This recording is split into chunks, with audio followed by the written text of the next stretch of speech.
This is Richard. In this video I want to show you where you can go in Home Depot to buy your garage door lubricant. Follow me.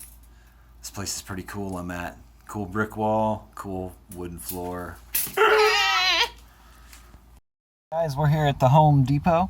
I'm going to show you where you can get your garage door lubricant to spray, the key components on your door. Let's go inside, check it out.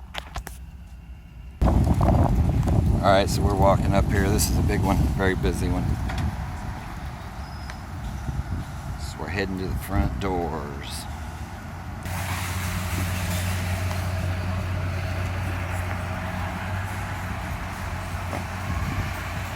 Here's the front doors.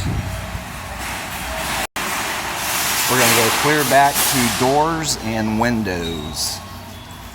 Like the doors and windows. Alright, so we're clearing the back here. Way in the back is normally where it's at. Looking for doors and windows section. How you guys doing?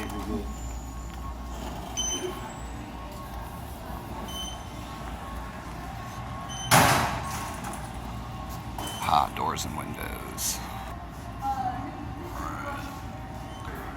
Alright, normally through the gauntlet of front doors, interior doors, we find the garage door stuff. Bam. There's the lubricants. There's the price. Thanks guys for watching me walk in here and show you where to find it. Give me a thumbs up and please subscribe. Peace.